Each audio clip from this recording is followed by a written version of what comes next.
All right, on the topic of Burt, aka the A-10 Thunderbolt 2 or the A-10 Warthog uh, game that I brought up.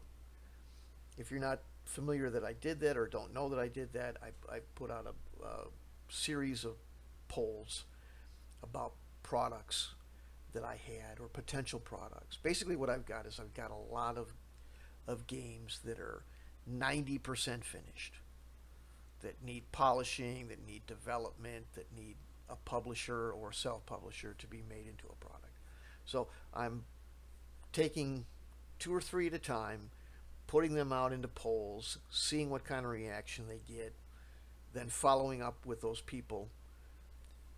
It's one thing to vote yes on a poll, but if I don't ever hear from you again, then you know what I mean. It doesn't really mean anything. So I'm putting them out and say, hey, if you really are into this, if this trips your trigger, you can get involved by, you know, talking to me on my social channels, my Twitter community. I'm gonna, if it really is something that's well received by a lot of people, I'd open up a Patreon where you can come on there and get involved by uh, suggesting things in the development of the game, or maybe even contributing to the point where I figure, well, if you make me a map or scenario or some art that I can put in the thing, I can put your name on it or something like that, or we can work something out. So, but I just want to clarify what I meant by Burt and the game, because a lot of people took it as being some sort of miniatures game or something. And really, what I was looking at is a role playing type of thing. Here's a Flight Leader aircraft status card from the game Flight Leader, circa something like 1987. Flight Leader is not a role playing game. It is the game that I think some of these people thought I was talking about when I brought up the Burt thing.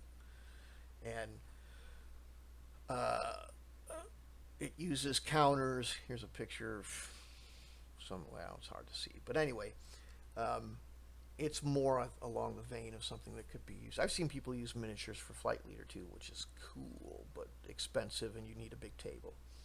But anyway, uh, the status card is, and I'm not going to copy this verbatim or anything like that, but it gives you an idea of what kind of thing I would have for Burt.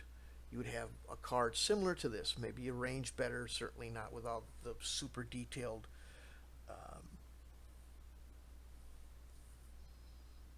charts, but basic things. A very aggregated ammunition tracking system, and I know a lot of people get really freaked out. Oh, we don't need that. That's too much. That's too. No, it's literally counting backwards from a handful of numbers, and you don't even have to do the counting. All you have to do is, that's why there's a turn track on it. You just mark the track down. It just limits your ammunition to something more reasonable than people being able to just put their thumb down on the fire button and it never ends. Same with fuel. You don't have to do any mileage calculations or any algebra or anything like that. Just when you make a move, you knock down the fuel one until you run out again. So that limits things. Um, Speed and altitude are just things that need to be known, uh, in order to adjudicate battle between modern jets. Throttle setting is another one, and even the maneuver matrix makes it sound too damn complicated. All that is that's your stick. Level ahead is the stick being in the neutral position. That's all that is. So you'd have things like that, arranged maybe better, and perhaps with artwork that doesn't make it as difficult for some eyes to see. Better contrast, things like that.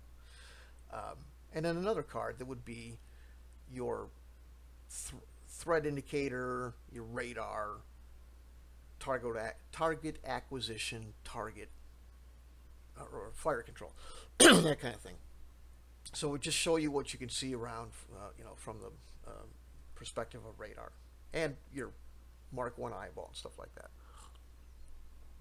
which is similar to this. Uh, Here's a kind of threat indicator for Patton's Best, where you're playing from the first-person perspective of being a Sherman tank commander, and here's everything that they've spotted out there on the battlefield. So you know, something like that. So those are the two things, and then a damage indicator, and you know, they may not be three things, three. And then I have to look at three different cards, somehow integrate it all into, or at least, you know, well, it won't be one, it'll be two, but it won't have to be three necessarily. But anyway, uh, here's damage. You know, this just indicates that they've been hit in the wing. There's been some damage to the engines. One's on fire. Stuff like that. They've lost a couple of crewmen, unfortunately. The little characters for crewmen. So, and again, it's kind of a role playing thing. These games are all the same. They're like, if you're familiar with BattleTech, where you had a pilot that had a few skills, nothing big, but you know, they had a piloting and a, forget what was the other one. I play it all the time. I can't think of it right now. But anyway, it had three skills, and you rolled those up. Kind of similar here. So a bit of an RPG vibe, but that can be expanded. Where, let's say you wanted to play with a party who are all on the B-17. You could have communication. You could have, you know, different personalities should you want it. Things like that. You know, where all the players are representing one of these crewmen. There's ways to make. I think one of the problems that a lot of people have is they look at a war game like this, or they see it as a war game, and they go, well, how much role playing can you really do? You know, well, depends on your imagination, and it's not over when the mission's over. You have reasons to have role playing in other parts of their day, in other situations.